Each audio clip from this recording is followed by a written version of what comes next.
Here in Montgomery County, a new initiative is underway that has the potential to make a positive difference in the lives of people with developmental disabilities. Sponsored and funded by the Montgomery County Board of Developmental Disabilities Services through the Montgomery County Human Services Levy, this initiative, known as the Community Connections Career Partnership Ohio Program, or C3PO, brings together a variety of organizations, from Oakmont Education and Liberty High School to the Dayton Urban League, and a number of providers of services to address one of our region's most pressing human services problems, providing support staff for people with developmental disabilities.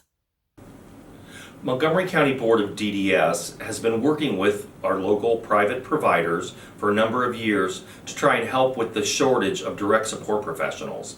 It's at a crisis level. So we looked at a variety of ways that we could help address that, and one of those ways was through the C3PO program.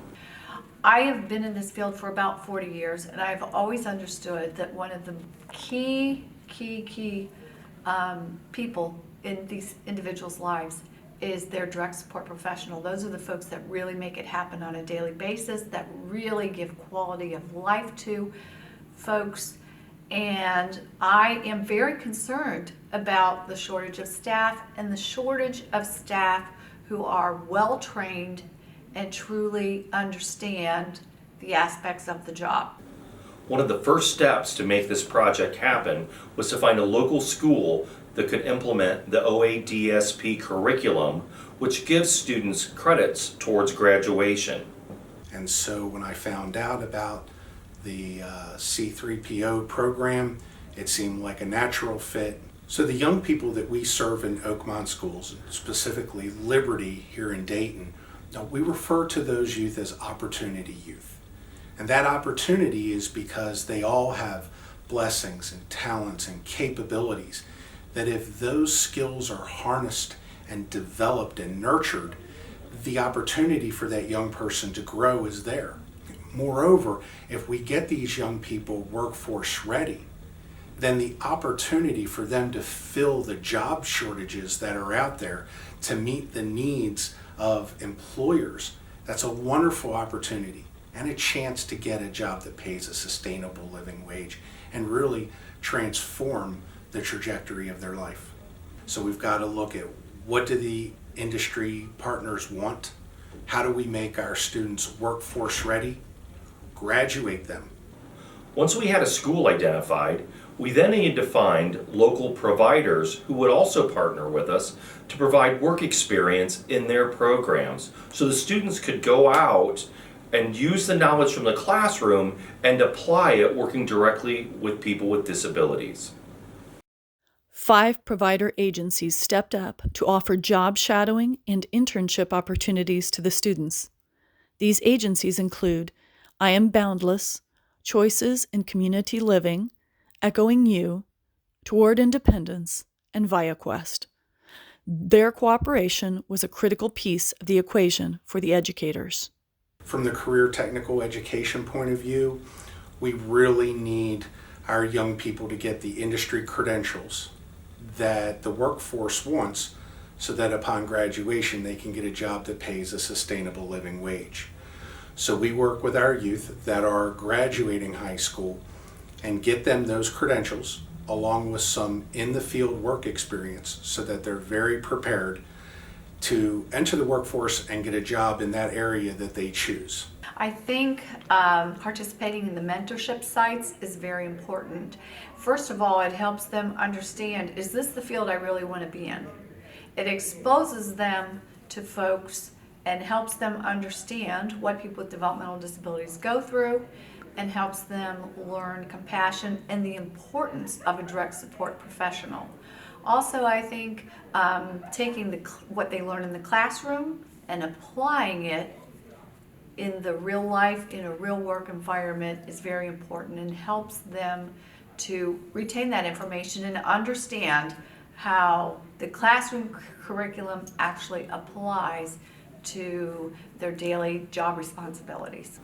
The Dayton Urban League then came on board as our final partner, and they were able to provide a stipend to the individuals. So working in the private provider locations, they're able to be paid for their time. So it became a paid work experience, which is the only place in the state of Ohio where that has been possible. A lot of times our students come to us and they already have financial responsibilities. Some of these babies have babies already. That stipend allows them to receive some cash assistance while they're in school so that they can continue to work on themselves, most importantly, but still have some money coming in that will allow them to meet their responsibilities without being exploited. Our goal for this program was to have students come out of high school with a thorough training working with people with disabilities that they can then go into the field and use that training and their experience to benefit the lives of people with disabilities. The Department of Education approved DSP Curriculum includes things such as the history of working with people with developmental disabilities. It includes ethics and rights and the professional standards of working in this field. It also includes the important day-to-day information. What is an individual service plan? How do you implement it? What are your responsibilities? MUI and UI reporting. All of those things are a part of this 10-week curriculum. The curriculum is fantastic. It not only provides the students the opportunity to get real hands-on with the work, but also the class time necessary to learn about the different strategies to being successful in the field. I think what is particularly valuable about the DS Paths curriculum and the C3PO program is that it really gives students an in-depth look into what is involved in the DSP role. A lot of times when people come to us straight out of high school or from another career field and they don't have any experience in healthcare or in direct care, all the information coming at them can be really overwhelming, and it's a lot to learn in such a brief period of time. Once these students graduate, they will have a certificate of initial proficiency from a nationally recognized program that will allow them to walk right into being a direct support professional with any provider in the area. Now our goal is for those hundreds of hours that our students are in that agency, that they're developing the work ethic and the work behavior that's specific to that agency. That agency is training them and investing in them as a potential worker, so that at graduation, we hope the agency will fall in love with the youth and offer them a job, and that our youth will have fallen in love with that agency and the people they serve. They'll buy into the mission, they'll already have been vetted into that culture, and they can start right away, day one, fully employed and maximizing their skill to help. We have committed to this pilot for 1 year, but our intent is to see this program continue at Liberty High School and expand to other schools in the Montgomery County area. So our goal would be to target 7 to 10 students at Liberty High School, work out the kinks from implementation, and then go ahead and replicate that across the state. And if you think if we could get 10 students at each school, or maybe 10 every semester, we could be looking at putting in over 100 direct care workers into the field every year. We're hoping that if we can continue to remove some of the barriers that are in the program now and getting it up and running, that we could replicate this at least in the major cities, Columbus, Cincinnati, Cleveland, and Akron. The students are actually responding better than I ever expected.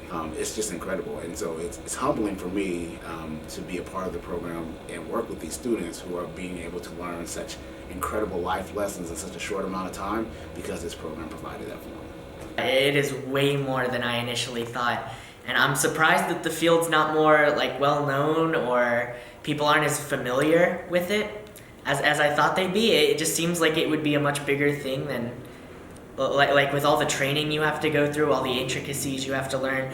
I definitely thought more people would know about this, and so I've been actually spreading awareness whenever I can about it, because it's definitely an entire iceberg I just knew nothing about. I would be remiss if I didn't just share how sincerely appreciative I am of Montgomery County Board, of Pam, of Mitch, and of the agencies. We could not afford to do this. The cost of the curriculum alone is excessive. Montgomery County stepped up. They paid for the curriculum. They've paid for the instructors because we don't have those resources the first year. They've gotten the agencies to step up and provide the in-field workplace opportunities for our youth. But they've also are putting forth the cost to pay the mentors who will go ahead and work with our students. I often say that Dayton and Montgomery County is unlike any place where I've ever lived, and I've lived in 4 states. We're big enough that we have the resources to get things done, but we're small enough and the people know each other well enough that we can actually get things implemented and not just give it lip service. But Montgomery County, the board, the people who work there have been so gracious that without them, this program would have never been possible. And now, because of them, it's not only an idea, but it's an idea in action. Say cheese. Cheese. How about everybody give me a thumbs up?